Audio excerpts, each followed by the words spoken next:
कर्म और फलों का विचार होंगे सभी स्वप्न साकार। दौड़ने वाले के लिए दिशा आवश्यक होती है। केवल विचार करने वाला दिशा में बदलाव कर सकता है। बाण को दिशा मिलने पर वह लक्ष्य तक पहुंचता है। तैयार रहे, ये मई महीना आपके लिए गोल्डन शॉट रहने वाला है। ये बात धनु राशि के जातकों ने मुख्य रूप से ध्यान में लेनी चाहिए। हाथ में धनुष्य बाण लिया हुआ मनुष्य आपकी राशि का प्रतीक है। उसी पद्धति से विचार कर उचित योजना बनाकर आप अपने लक्ष्य को निर्धारित करते हैं, जो आपके लिए उचित रहता है। नमस्कार, मैं एस्ट्रो गुरुमा डॉक्टर ज्योति जोशी आप सभी ज्योतिष प्रेमियों का हार्दिक स्वागत करती हूँ। हम मई 2025 महीने के राशि भविष्य को समझ रहे हैं। आज हम धनु राशि के जातकों के लिए ये महीना कैसा रहेगा, इस पर विस्तार से वार्तालाप करेंगे। विभिन्न दृष्टिकोण से इस महीने के ग्रह स्थिति का शास्त्रोक्त विश्लेषण करने वाले हैं। साथ ही वीडियो के अंत में मैं आपको इस महीने करने वाला विशेष उपाय भी बताने वाली हूँ, इसीलिए वीडियो को अंत तक देखें। एक और महत्वपूर्ण बात, हम विभिन्न दृष्टियों से ये महीना आपके लिए कैसा रहेगा, ये सदैव बड़े विस्तार से बताते हैं। उस अनुसार इस महीने आपका अनुभव क्या रहा, ये आप हमें कमेंट द्वारा हम तक पहुंचा सकते हैं, ताकि हमारे इस मार्गदर्शन का आपको लाभ हो रहा है, ये बात हम तक पहुंच सके।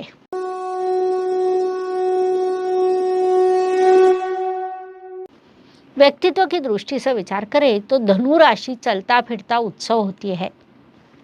इस महीने आप अत्यंत प्रसन्न रहने वाले हैं। लोग आपसे प्रेरित होंगे। आपके राशि स्वामी 14 मई को राशि परिवर्तन कर सप्तम स्थान में जाने वाले हैं। वहाँ पर भले ही निर्बली हो रहे हैं, लेकिन उनकी दृष्टि आपकी राशि पर होगी, जिस कारण सकारात्मकता निर्माण होगी।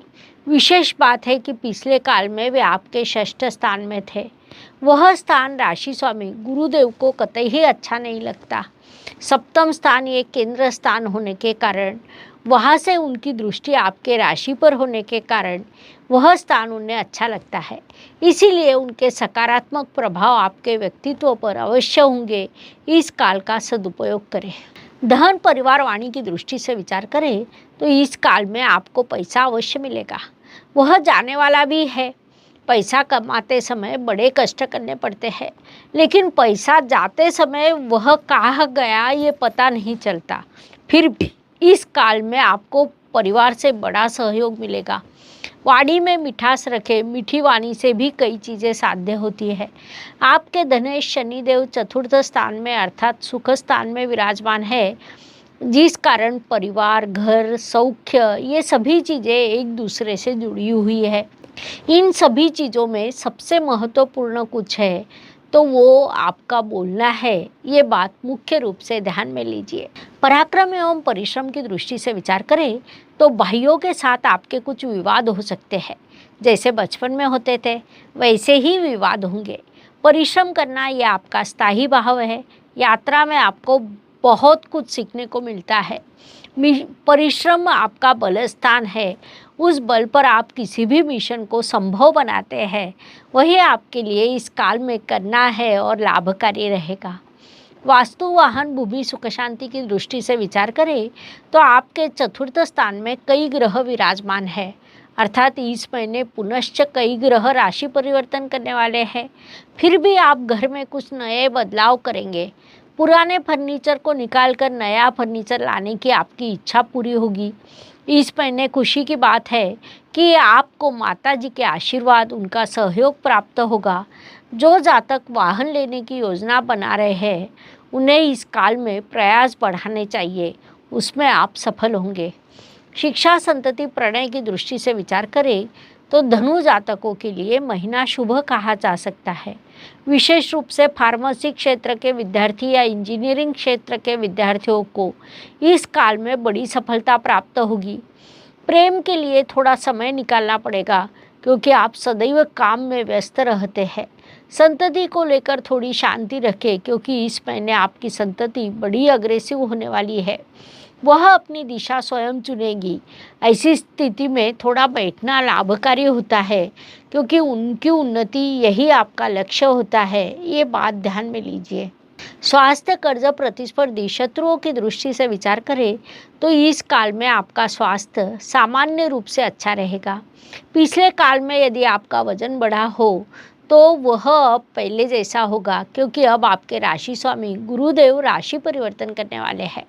अर्थात उसके साथ आपने योग, प्राणायाम, व्यायाम करना आवश्यक रहेगा। उचित व्यायाम, उचित आहार, ये चीज़ें अच्छे स्वास्थ्य के लिए आवश्यक होती है। प्रतियोगिता में आपको सफलता मिलेगी, लेकिन प्रतियोगिता के लिए तैयारी करनी पड़ती है, परिश्रम करने पड़ते हैं। कर्ज को चुकाने का अवसर प्राप्त होने वाला है, इसका उपयोग करें। कर्ज को चुकाकर चिंता से मुक्त होइए, ये सलाह दी जाती है। नौकरी एवं व्यवसाय की दृष्टि से विचार करें तो ये महीना आपके बॉस को खुश करने के लिए अत्यंत उपयुक्त है। उससे आपको नौकरी में बड़ा अवसर प्राप्त हो सकता है। व्यवसाय में थोड़ा आउट ऑफ बॉक्स कार्य करने पर इनकम अपने आप बढ़ती है। उसके लिए नवीनता, अध्ययन और परिश्रम, इन सभी चीज़ें अत्यंत आवश्यक होती है, जो धनु राशि सदैव करती है। इस महीने विशेष रूप से करने वाली है, वह लाभकारी रहेगा। भाग्य एवं शुभ संकेत की दृष्टि से विचार करें तो धनु जातकों के लिए ये महीना कई शुभ संकेतों से भरा है, जिस कारण भाग्य की घड़ी बजने लगी है, ऐसा हम कह सकते हैं। केवल सुन ले, उचित समय पर कार्य करें, क्योंकि धनु राशि के भाग्येश अर्थात रविदेव इस काल में भाग्य के भाग्य स्थान में विराजमान है, इसीलिए उसे हम अत्यंत बड़ा शुभ संकेत कह सकते हैं। उसके साथ चतुर्थ स्थान में मालव्य राजयोग निर्माण हुआ है, उसे भी बड़ा शुभ संकेत कह सकते हैं। आपके राशि स्वामी सप्तम स्थान अर्थात केंद्र स्थान में प्रवेश करने वाले हैं। ऐसे कई शुभ संकेत आपके लिए निर्माण हुए हैं, उनसे आपको शुभ परिणाम प्राप्त होंगे, सदुपयोग करें। कर्म की दृष्टि से विचार करें तो हम सदैव कहते हैं कर्म कर, फल की चिंता मत कर, लेकिन धनु राशि को हम कहना चाहते हैं कर्म कर और फल का भी विचार कर। आपके कर्म स्थान में केतु ग्रह विराजमान है, जो अध्यात्म का कारक माना जाता है। वो भौतिक जीवन व्यतीत करते समय भौतिक चीज़ें महत्वपूर्ण होती है, इसलिए कार्य के साथ लाभ की भी योजना बनाए, वह आपके लिए लाभकारी रहेगा। लाभ की दृष्टि से विचार करें तो धनु जातकों को इस काल में प्रत्यक्ष अप्रत्यक्ष रूप से लाभ प्राप्त होगा। जहाँ कहीं पर आपने निवेश किया हो, शेयर खरीदे हो, प्लॉट लिया हो, तो उससे भी आपको लाभ प्राप्त होगा। रिश्तेदारों में बड़ा लाभ प्राप्त हो सकता है, जिसे हम रियल प्रॉफिट कहते हैं, वह धनु जातकों को इस महीने प्राप्त होने वाला है। इस काल का पूरा उपयोग करें, अधिक से अधिक लाभ प्राप्त हो सके। व्यय एवं प्रत्यक्ष गमन की दृष्टि से विचार करें तो धनु जातकों के लिए इस काल में खर्च के कई योग निर्माण होने वाले हैं। जिम्मेदारियां पूरी करने के लिए आप बड़ा खर्च करने वाले हैं। अप्रत्याशित रूप से हॉस्पिटल का खर्च भी निर्माण हो सकता है। परदेश गमन की संभावना है, उस पर आपका खर्च होगा। कहीं भी निवेश करते समय अनुभव का उपयोग करें। अनुभव से किया गया निवेश अधिक लाभकारी होता है। संक्षेप में विभिन्न कारणों से खर्च करना पड़ेगा, इसलिए मानसिकता बना ले, आगे बढ़े। हर सुबह नया दिन प्रकट होता है, उसके बाद रात होती है, अर्थात दिन के बाद रात और रात के बाद दिन। ये प्रकृति का चक्र है जो मनुष्य जीवन पर लागू होता है। फलस्वरूप हर दिन हर किसी के लिए एक जैसा या समान नहीं होता। कुछ शुभ, कुछ अशुभ या तनावपूर्ण होते हैं। इस दृष्टि से धनु राशि के लिए 7, 17 और 26 से शुभ रहेंगे। 5, 15, 24 से अशुभ, तनावपूर्ण तथा संघर्ष से भरे रहेंगे। इसी को ध्यान में रखते हुए कार्यों की योजना बनाइए। उपायों की दृष्टि से विचार करें तो ज्योतिष में छोटे छोटे लेकिन बड़ा परिणाम करने वाले उपाय बताए गए हैं।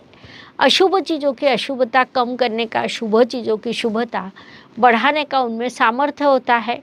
उस अनुसार मई माह का विचार करें तो जिन धनु जातकों ने गुरुवार को धार्मिक पुस्तकों का दान करना चाहिए, उससे गुरुदेव के आशीर्वाद प्राप्त होंगे। पढ़ाई में आने वाली बाधा कम होगी, इसलिए ये उपाय अवश्य करें। इस प्रकार मेष से लेकर मीन तक हर राशि के लिए मई 2024 कैसा रहेगा, ये समझाने के लिए 12 वीडियो आपके इस चैनल पर मौजूद है। लाइक, शेयर, सब्सक्राइब करें। कमेंट सेक्शन में जय ज्योतिष लिखना ना भूलें। धन्यवाद। शुभम भवतु। हर हर ज्योतिष, घर घर ज्योतिष। ज्योतिष का अध्ययन तथा शास्त्र की शास्त्रीय तरीके से पढ़ाई करने के लिए मेरी 2 किताबें प्रकाशित हो चुकी है, उनका अवश्य लाभ लीजिए। Please like, share and subscribe the channel. और हाँ, बेल आइकॉन दबाना ना भूलें। धन्यवाद।